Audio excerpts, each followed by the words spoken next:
Olá, boa noite. Boa noite, seja bem-vindo ao Rede TV News. Na China, presidentes Lula e Xi Jinping assinam 15 acordos de cooperação comercial e tecnológica. O valor de investimentos no Brasil pode chegar a 50 bilhões de reais. Em reunião privada, líderes dos dois países acertam apoio mútuo a plano de paz para a guerra na Ucrânia. E você vai ver também.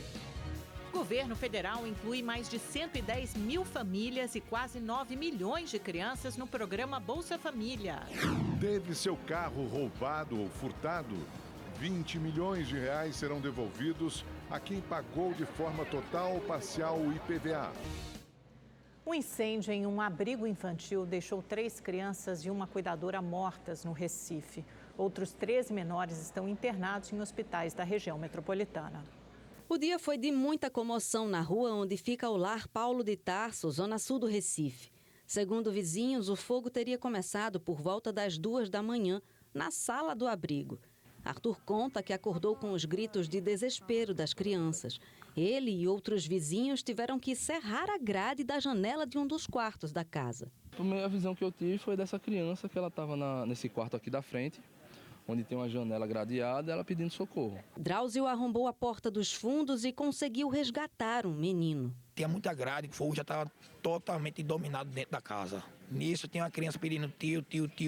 O Lar Paulo de Tarso existe há 32 anos e acolhe, por ano, entre 30 a 50 crianças e adolescentes em situação de vulnerabilidade social. No momento da tragédia, havia 19 pessoas no local, sendo 2 adultos e 17 crianças. Um garotinho e uma mulher, Margarete da Silva, de 62 anos, cuidadora do abrigo, morreram ainda no local. Outras 2 meninas foram socorridas, mas não resistiram. No total, 15 pessoas foram encaminhadas a unidades públicas de saúde. 10 delas foram levadas ao Hospital da Restauração, no Recife, maior referência no tratamento de queimados. Todas inalaram bastante fumaça. A queimadura não chama atenção pelo, digamos, o tamanho, nem a extensão, mas tem crianças queimadas sim. Ivanilza estava angustiada, sem notícias das 3 sobrinhas. A gente 3 irmãs, a gente queria cuidar da nossa sobrinha, mas não permitiram. E agora aconteceu isso. O diretor da instituição disse que vai acompanhar os trabalhos da perícia e colaborar com as investigações. Não tem ainda precisão como começou esse incêndio. Acredita-se muito na sala, mas tudo está no achismo ainda. A perícia que vai analisar. O Ministério da Justiça prorrogou a ação da Força Nacional por mais 30 dias no Rio Grande do Norte. Os agentes vão ficar no estado até 13 de maio. A decisão atende a um pedido da governadora Fátima Bezerra. No mês passado, uma organização criminosa coordenou uma série de mais de 300 ataques criminosos em cerca de 50 cidades, segundo a Secretaria de Segurança Pública Estadual.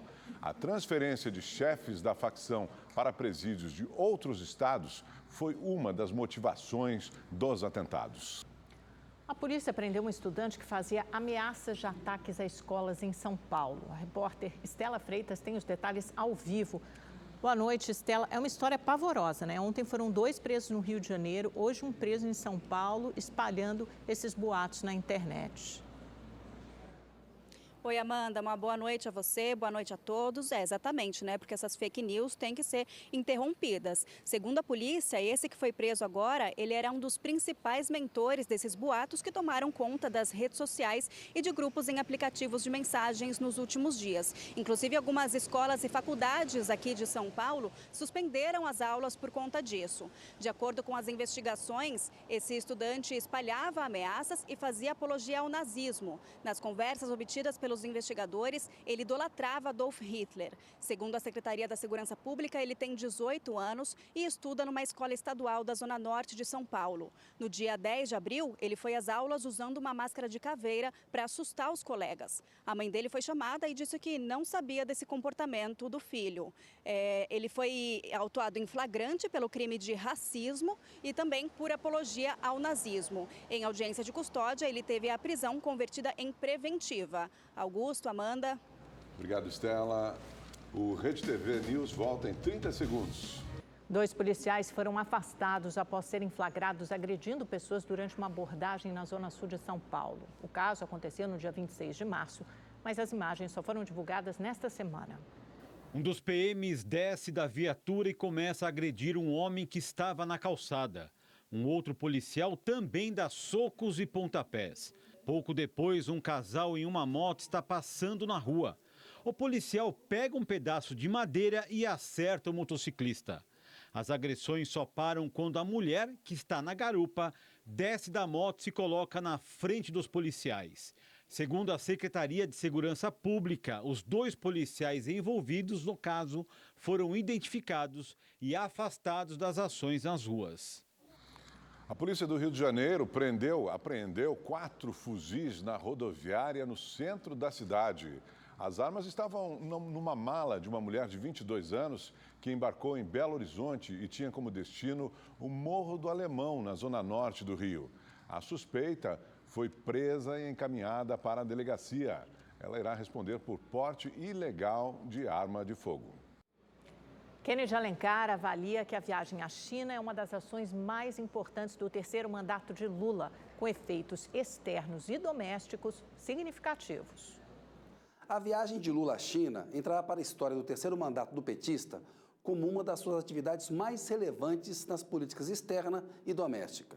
Do ponto de vista doméstico, Lula foi buscar na China os bilhões de reais que faltam no orçamento brasileiro para fazer investimentos em infraestrutura e serviços. Com o novo arcabouço fiscal, haverá necessidade de economizar nos próximos anos. Os 15 acordos assinados na China podem resultar no investimento de até 50 bilhões de reais. É muita coisa. Se esse montante for atingido, Lula poderá compensar parte do que será obrigado a economizar com a nova regra fiscal. Para a China, que busca ampliar a sua influência mundo afora, com especial destaque no Oriente Médio, África e América Latina, uma parceria mais forte com Brasília é econômica e geopoliticamente um gol para Pequim. Na política externa, Lula sinaliza para os Estados Unidos que o Brasil merece melhor tratamento no jogo mundial e que o Brasil tem alternativa a Washington. Houve ainda um alinhamento entre Brasil e China nas articulações para tentar colocar fim à guerra da Ucrânia. Lula e Xi Jinping jogaram afinados. Os 2 líderes reforçaram nesta semana uma relação que pode ser ainda mais frutífera para o Brasil e a China. Nesse sentido, a música Novo Tempo, de Ivan Lins, tocada na recepção a Lula em Pequim nesta sexta, é uma metáfora perfeita desse novo mundo do século XXI, do qual a supremacia americana está em decadência. Em entrevista coletiva na China, o ministro da Fazenda, Fernando Haddad, disse que espera uma aproximação com os Estados Unidos, assim como com a União Europeia. O ministro falou que o país precisa vencer a etapa de isolamento e também comentou a reindustrialização do Brasil com a ajuda chinesa. Estamos fazendo um esforço de aproximação, queremos investimentos dos Estados Unidos no Brasil. Mas, na verdade, nós estamos vivendo quase que um momento de desinvestimento. Algumas empresas americanas deixaram no governo passado o Brasil, tomaram a decisão de deixar o Brasil. Eu gostaria de dar muita ênfase nesse desafio que o presidente colocou em todas as reuniões com as empresas e com o próprio governo, de nós intensificarmos os estudos de viabilidade de reindustrializar o Brasil em parceria com o capital chinês, que é disponível e que vê na América do Sul uma oportunidade de criar ali uma plataforma para os seus produtos, tanto para a venda local quanto para a exportação. Começou neste mês o pagamento do reembolso aos donos de veículos que foram furtados ou roubados no último ano no estado de São Paulo. Serão 20 milhões de reais devolvidos para quem já tinha pago total ou parcialmente o IPVA. Cerca de 38 mil pessoas têm direito ao ressarcimento. Para receber o reembolso do IPVA, o proprietário precisa estar em dia com o recolhimento do imposto e ter feito o registro do furto ou roubo logo após o crime. O Boris seguiu todas as exigências e conseguiu receber parte do valor que tinha pago. Quando eu tive o carro furtado, aí sim, eu fui pesquisar, fui entender como é que era e eu vi que isso existia. Eu, na época, estava ainda pagando IPVA, eu tinha pagado ele parcelado, faltava a última parcela e essa parcela não foi cobrada. O reembolso do IPVA para os casos de furto ou roubo é feito desde 2008. A restituição é automática e deve ser resgatada no Banco do Brasil no ano seguinte ao crime. Os valores são liberados em 4 lotes, entre abril e maio. O IPVA é devido de forma proporcional pelos meses anteriores ao furto ou roubo e também pelos meses desde a recuperação, inclusive, e os meses seguintes. Para saber se o ressarcimento está disponível, o proprietário pode consultar na página do IPVA, no portal da Fazenda, informando o número do Renavan e do boletim de ocorrência. O direito à restituição é independente de contratação de seguro. Assegurado ou não, o proprietário tem direito à restituição desde que tenha registrado boletim de ocorrência e que se enquadre nos requisitos previstos na legislação. É bom ficar atento. E olha, o Ministério da Fazenda criou um grupo de trabalho para debater o retorno da cobrança do DPVAT, o seguro obrigatório. O governo não cobra o tributo desde 2020. No grupo de trabalho estarão secretários do Ministério da Fazenda, da Procuradoria-Geral da Fazenda Nacional e da Superintendência de Seguros Privados. O DPVAT, criado em 1974, é um seguro. Ele serve para indenizar todas as vítimas de acidentes de trânsito, seja motorista, passageiro ou pedestre. Entre 2011 e 2020, mais de 4.700.000 pessoas foram indenizadas pelo DPVAT por morte, invalidez permanente e reembolso de despesas médicas. O governo deixou de cobrar o DPVAT em 2020, durante a gestão do ex-presidente Jair Bolsonaro. Na época, o argumento oficial era que a medida atendia uma recomendação do Tribunal de Contas da União e o fim da cobrança evitaria fraudes. Segundo este especialista em transporte e mobilidade, a gestão de Bolsonaro errou ao extinguir o tributo. Ele defende que o valor cobrado, cerca de R$ 17,00, é baixo se comparado ao número de acidentes registrados todos os anos no país. Cerca de 40 mil mortos. Nós temos cerca de 300 mil pessoas que ficam com lesões irreversíveis, e muitas delas vão para cadeiras de rodas, né, porque tem lesões medulares, e nós temos cerca de 1 milhão de acidentados. Com a volta da cobrança, o especialista recomenda algumas mudanças. Entre elas, ajustar os custos hospitalares sem comprometer a qualidade do atendimento e exigir que o motorista causador do acidente contribua com a indenização. O Estado e as pessoas que pagam o seguro não podem ser os únicos a bancar isso. É preciso que essa pessoa tenha uma responsabilidade, seja responsabilizado adicionalmente para que ele também pague alguma coisa. Este outro especialista em mobilidade acredita que o governo deveria investir em meios de segurança no trânsito para não gastar com acidentes. Tem que fortalecer o Sistema Nacional de Trânsito,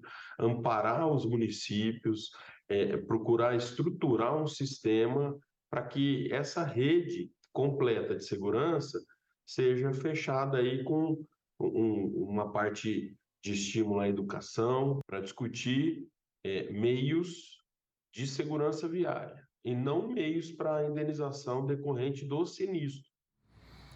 O governo federal entregou a Lei de Diretrizes Orçamentárias ao Congresso Nacional no fim da tarde desta sexta-feira.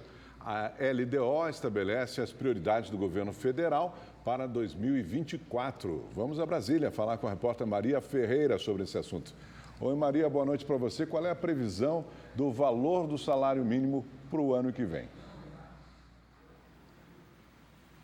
Segundo a LDO que foi enviada ao Congresso, o salário mínimo em 2024 vai ser de R$ 1.389, Augusto.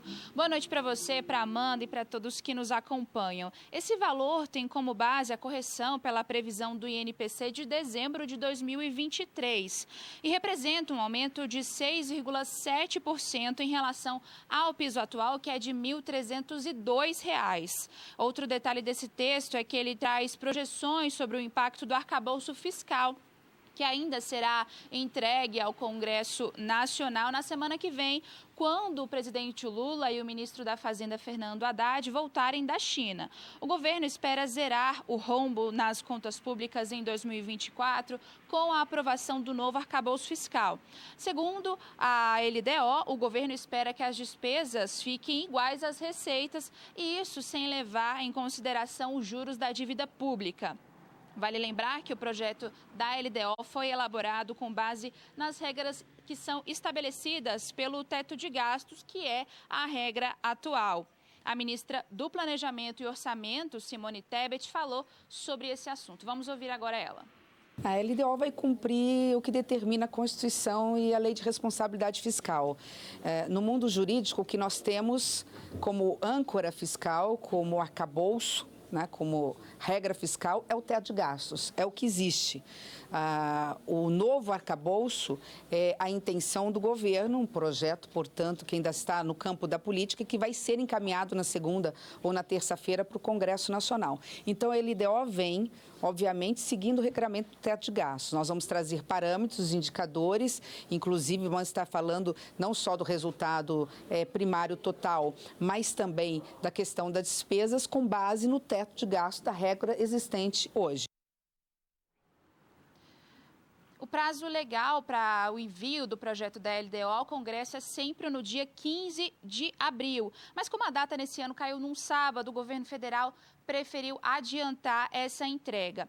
Lembrando que a LDO traz as projeções do governo de itens importantes, como, por exemplo, o reajuste do salário mínimo, o superávit primário do governo e possíveis ajustes na cobrança de tributos. A LDO também define a política das agências de fomento, como o BNDES, por exemplo. Agora, o Congresso tem até o dia 17 de julho para aprovar a Lei de Diretrizes Orçamentárias. Eu volto com vocês no estúdio. Obrigada, Maria. Boa noite. O TSE negou o pedido da defesa de Jair Bolsonaro para retirar o sigilo das alegações finais apresentadas na ação em que o Ministério Público Eleitoral pede que o ex-presidente fique inelegível. O segredo de justiça foi pedido pela própria defesa, mas os advogados voltaram atrás com o argumento de que as alegações já vazaram para a imprensa. O ministro Alexandre de Moraes, do Supremo Tribunal Federal, determinou que a Polícia Federal marque em até 10 dias o depoimento do ex-presidente Jair Bolsonaro sobre os atos terroristas de 8 de janeiro. No dia dos atentados golpistas, o ex-presidente não estava no Brasil. De acordo com Alexandre de Moraes e o Ministério Público, Bolsonaro pode ter incitado os crimes contra o Estado Democrático de Direito. A deputada federal Carla Zambelli foi condenada a pagar R$20 mil de indenização à ex-deputada federal Manuela Dávila. A indenização foi determinada pelo Tribunal de Justiça do Rio Grande do Sul por causa de uma postagem feita por Zambelli nas redes sociais. A publicação, de fevereiro do ano passado, continha uma montagem colocando chifres em Manuela Dávila e chamando a ex-deputada de genocida. Pesquisa realizada pelo Datafolha mostra que a maior parte dos brasileiros acredita que as prefeituras dos municípios do litoral norte de São Paulo são as principais responsáveis pela tragédia causada pelas chuvas no último carnaval. De acordo com a Defesa Civil e o Corpo de Bombeiros, 65 pessoas morreram, 64 delas em São Sebastião, cidade mais afetada pelo desastre. A pesquisa perguntou quem é o principal responsável pela tragédia no litoral norte de São Paulo. 24% responsabilizaram as prefeituras e 15% o governo estadual. Outros 15% dos entrevistados atribuíram a responsabilidade aos próprios moradores da região. 9% acharam que a culpa é do governo federal, o mesmo percentual atribuído à Defesa Civil. Os entrevistados também responsabilizaram as construtoras, imobiliárias e os turistas. 3% responderam que a culpa é de todos e 2% da natureza. Parte dos entrevistados respondeu que ninguém tem responsabilidade pela tragédia e 1% disse que a culpa é de outros. 10% não souberam responder. A pesquisa ouviu 1.806 pessoas de 16 anos ou mais em 65 municípios do estado de São Paulo e foi realizada entre os dias 3 e 5 de abril. A margem de erro é de 2 pontos percentuais para mais ou para menos. O governo incluiu mais de 110 mil famílias no programa Bolsa Família em abril. Os beneficiários recebem o Bolsa Família de forma escalonada de acordo com o final do NIS, Número de Identificação Social. Pela segunda vez, o programa conta com o benefício Primeira Infância, que assegura um acréscimo de R$ 150 por criança de até 6 anos. No total, 8.900.000 crianças já foram incluídas no benefício. O governo também incluiu mais de 800 mil famílias no programa desde março. Neste mês, mais de 21 milhões de lares serão contemplados e vão receber o valor médio de R$ 670. Os investimentos no programa somam 14 bilhões de reais. A região Nordeste tem o maior número, mais de 9 milhões e 700 mil famílias. Na sequência, vem o Sudeste com 6 milhões e 300 mil. O Norte com 2 milhões e meio, o Sul com 1 milhão e 400 mil e o Centro-Oeste com 1 milhão de lares beneficiados. Um dos motivos para a inclusão de novas famílias no programa é a chamada busca ativa do Cadastro Único. O governo investiu 190 milhões de reais na formação de assistentes sociais para visitar os lares, traçar o perfil de cada família e entender as necessidades. A busca ativa permite que o governo identifique quem tem direito ao Bolsa Família, mas deixa de pedir por alguma razão. E também oferece acesso para quem vive nas comunidades mais isoladas. Nossa ação de busca ativa, ela visa, obviamente, todas as famílias mais vulneráveis do Brasil, porém com um olhar mais cuidadoso, mais detido, sempre para os grupos ainda mais vulneráveis, como grupos tradicionais específicos de população. Aí eu lhe cito povos indígenas, comunidades quilombolas, ribeirinhos, pessoas com deficiência, pessoas em situação de rua, entre outros grupos populacionais. Aqui vai fazer uma grande diferença, porque quando vai chegando lá para dia 15, dia 20, as coisas vão acabando. E eu acredito que com essa renda vai melhorar, né? Vai estender aí do dia 15 até o dia 30, mais ou menos, né? A gente vai poder comer bem, ter uma alimentação melhor. Já a dona Vateni ficou feliz com o acréscimo por crianças. Para mim é muito, porque com os 450, o Alexander, ele precisa. Ele ficou na UTI, então nasceu, ficou na UTI, eu preciso do complemento para ele tomar, desde quando ele nasceu. Quando caiu os 450, eu falei, graças a Deus. Ele começou a ser produzido na Etiópia no século VII. No Brasil, as primeiras mudas chegaram em 1727. Apesar de ser antigo, está em constante evolução. Nosso país é o maior produtor e o segundo maior consumidor do mundo, atrás apenas dos Estados Unidos. É claro que estamos falando da minha bebida preferida, o café. E 14 de abril é o Dia Mundial dele. Todo santo dia eu tomo café com leite, pãozinho com manteiga, é cotidiano do brasileiro. Me diz uma coisa, esse aqui é o seu cafezinho? Isso mesmo, meu cafezinho. Isso aqui é a base do carinho, amor. As meninas servem, ó, tamanho. Há quem vá longe por um bom café. Eu venho do outro lado de Osasco para tomar o café aqui porque eu gosto do café daqui. Puro, com leite, de coador ou expresso. Existem diversos jeitos de tomar café. E olha que o Brasil é um grande apreciador. Segundo a Associação Brasileira da Indústria de Café, o consumo é de quase 5 quilos do grão moído por pessoa por ano. Atualmente, existem cerca de 300 mil estabelecimentos produtores. Além da qualidade, o café brasileiro também conta com reconhecimento de sustentabilidade. Uma produtora conseguiu conquistar o certificado de carbono neutro, algo inédito entre as grandes empresas de café.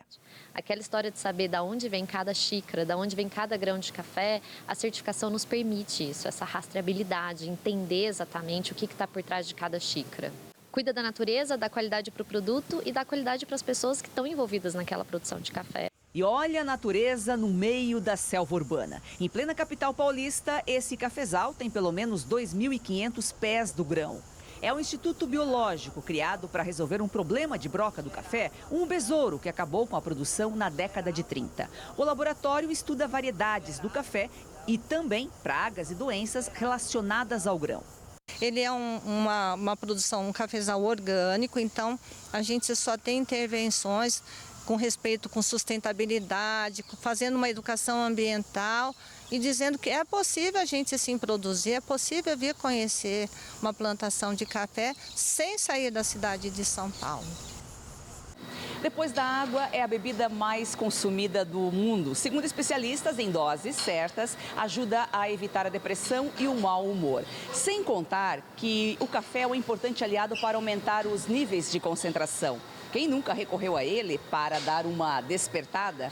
Graças à cafeína e à Nossa Senhora do Café.